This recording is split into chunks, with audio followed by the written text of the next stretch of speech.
네, 안녕하세요. 스티브입니다.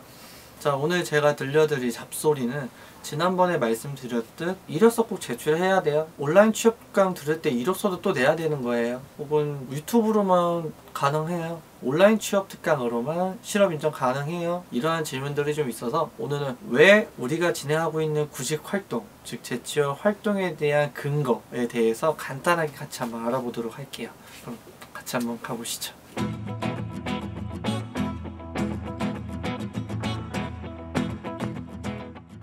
자, 이제 실업급여는 다들 신청하셨고, 이력서를 제출하던 심리검사를 받던, 혹은 제가 알려드린 유튜브 취업 특강을 통해서 실업 인정을 받던, 각 차수에 대한 실업 인정을 다들 받고 계실 텐데요. 많은 분들이 좀 질문을 주세요. 이력서를 꼭 제출해야 되는지, 혹은 온라인 특강으로만 진행해도 되는 건지, 라는 질문을 많이 주시고 계신데, 일단 우리가 왜 실업 인정 기간 동안 이런 활동을 해야 되는지 근거 법령이 있잖아요.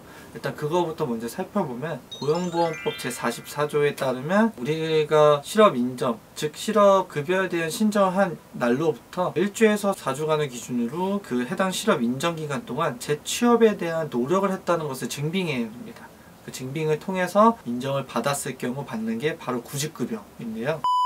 여기서 말하는 재취업 활동에 대한 기준도 있는데요. 이 기준이 이제부터 말씀드릴 이력서 꼭 내야 돼요, 이력서 꼭 내지 않아도 돼요 에 대한 답변이 되게 됩니다. 잘 보세요. 고용보험법 시행규칙 제87조를 같이 보시게 되시면 고용노동부령으로 재취업 활동에 대한 기준을 잡아놨습니다. 이 기준은 내용이 많긴 하지만 쉽게 풀어서 설명드리면 우리가 흔히 알고 있는 구직활동, 즉 이력서를 제출하는 것과 직업안정기관에서 진행하는 직업지도 또는 직업능력 개발을 위한 훈련, 이런 구직활동 외 활동사항들도 모두 포함한 것이 바로 재취업 활동입니다.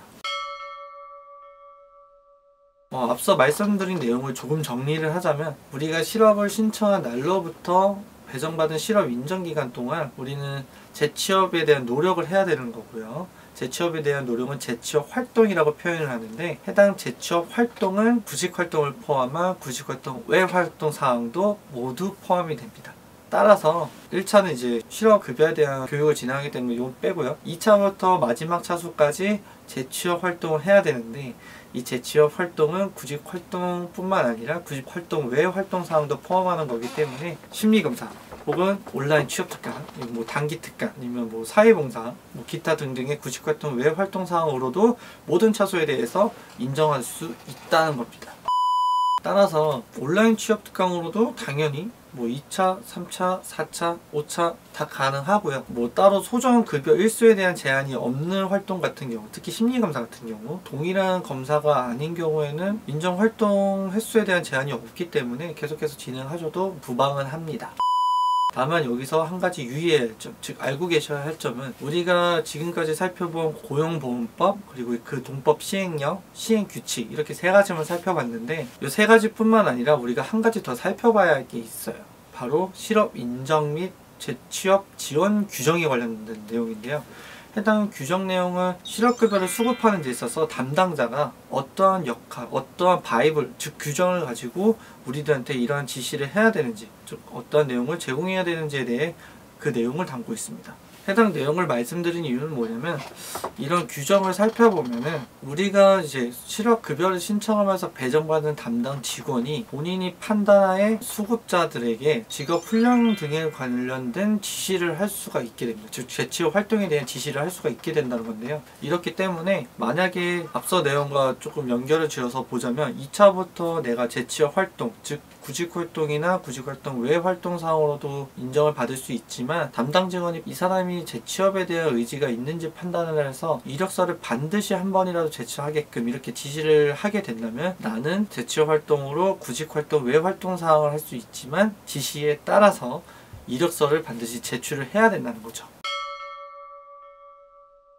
다만 여기서 우리가 좀 더 이제 아쉬워해야 하는 점은 인터넷 신청으로 실업 인정을 하셨던 분들은 안내에 팝업 뜨는 걸 보셨겠지만 만약에 내가 원하는 구직 활동 그 구직 자리가 없을 경우에는 구직 활동 외 활동 사항으로도 모든 차수에 대해서 인정이 가능하다라고 유의사항이 되어 있음에도 불구하고 고용센터 즉 뭐 직업 안정기관에 있는 담당 직원들이 꼭 이력서를 제출하도록 우리한테 권고한다는 지시를 한다는 거죠. 여기서 안타까운 사실은 내가 원하지 않는 실직을 발생하게 됐고 그 다음에 내가 원하는 앞으로의 미래를 생각해서 좀 더 안정적인 일자리를 구하기 위해서 다양한 일자리를 보고 있는데 그런 것과 관련 없이 그냥 돈만 벌면 되겠다, 돈만 벌고 취업하면 되겠다는 그 판단하에 수급자 개개인에 대한 심층 상담 없이 이렇게 어디든 이력서를 제출하게끔 이렇게 유도를 하고 지시를 하는 거는 조금은 어떻게 보면은 좀 아쉬운 점이 아닐까 생각이 들고, 여기서 제가 말씀드리고 싶은 건 고용센터에 있는 담당자는 실업급여를 받을 수 있도록 뭐 판단하는 그런 역할, 즉 정결권을 갖고 있긴 하지만 내 적성에 맞는 직업을 가질 수 있도록 이렇게 직업을 알선해주는 그런 좀 전문가적인 역할을 할 수가 없.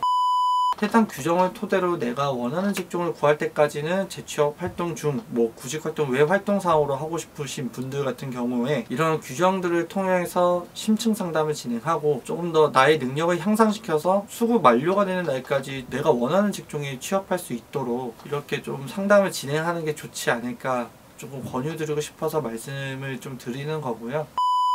어찌 되었든 제 개인적인 의견이기 때문에 일단 여러분들이 이번 영상을 보시면서 아셔야 할 거는 꼭 이력서 제출을 하지 않아도 다른 활동으로도 인정을 받을 수가 있다는 거, 그거 한 가지만 좀 알고 가시면 좋을 것 같습니다. 다음 시간에는 요 재취업 활동, 구직 활동 외 활동 사항 중에 종류가 많잖아요. 심리검사, 온라인 취업 특강, 뭐 단기 특강, 기타 등등의 내용들이 있는데 그 해당 내용들을 조금 더 많이 하는 것들로 해서 좀 예를 들어서 어떻게 해야 되는 건지 같이 한번 알아보도록 하겠습니다. 그럼 오늘의 접선은 여기서 마치고요. 다음 시간에 또 만날게요. 안녕.